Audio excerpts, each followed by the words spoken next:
What's going on here? From the Vigilant Fox, Bill Maher erupts on Yale Psychiatrist urging liberals to cut off Trump-supporting family members. I made a video about this. She was on the Joy Reid show. It's just insane. But what else should you expect from a psychiatrist at an Ivy League other than total cult lunacy, right? Like, cut off your family if they're not part of the cult.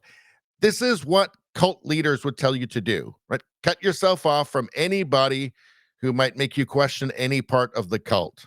Lunacy. The fact that it's Yale, that makes the most sense of anything, right? Because the Ivy Leagues are the most woke. They're the most parasitized of any other institution anywhere in the world. So it makes sense it would be somebody from there. But let's hear Bill Maher talk about it. By the way, I made a video on this.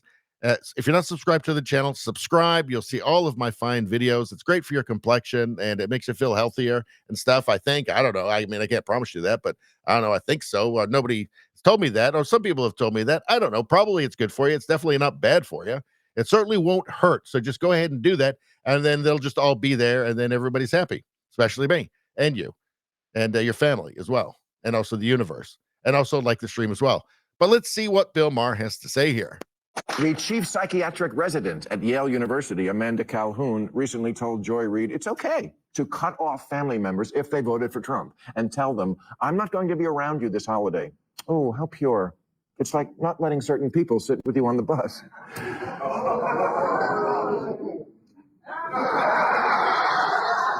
She also said that it shouldn't be automatic that family members think they're entitled to your time.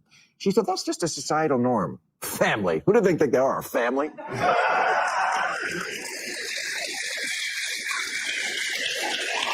mean, think about that. A mental health professional advising people to isolate during the holidays. And don't forget to drink too much and put on weight.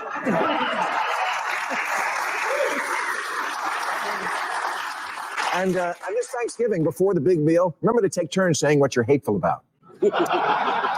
You know who I really wouldn't want to have Thanksgiving dinner with? This overly educated, i.e. extremely stupid, ivory tower academic. But I would, because if we ever want this nation to heal, this is what we have to do. Force ourselves to reach out and find out why someone feels the way they do and make the choices they make without prejudging them a monster.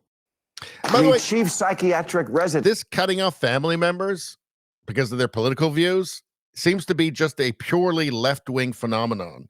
I don't see conservatives anywhere doing this or saying that that's a good idea. I just don't see it. I mean, I could see,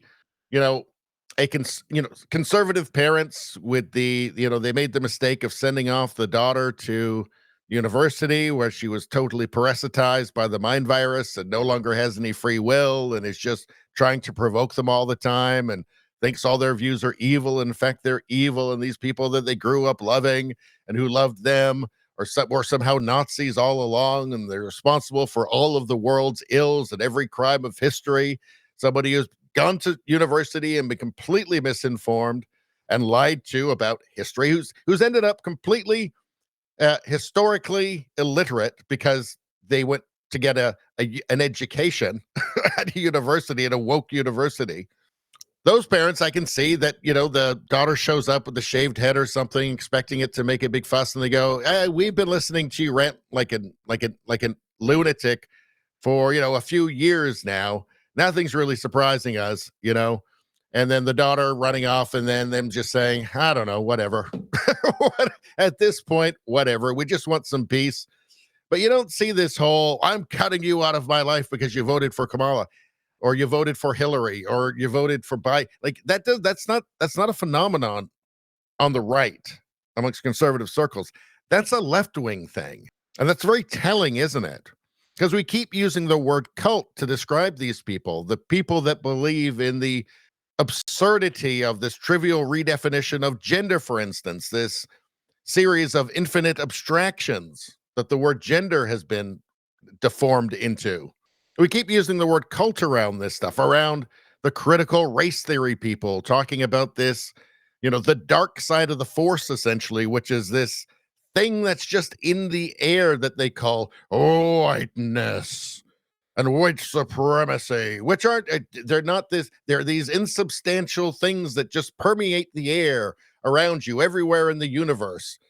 Throughout all of space, there's just this thing called whiteness that you can't see or touch it, but it permeates everything. Right? So there's good reasons that we use the word cult to describe them.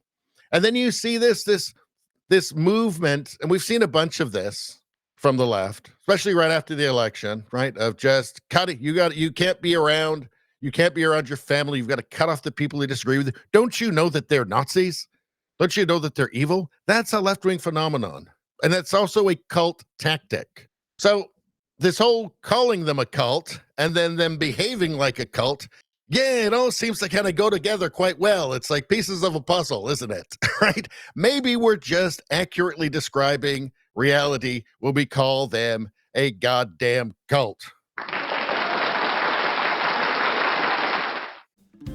Anyway, that's all I'm going to say about that. Please like, share, and subscribe. Subscribing really helps me out. I thank you for that. I will see you next time.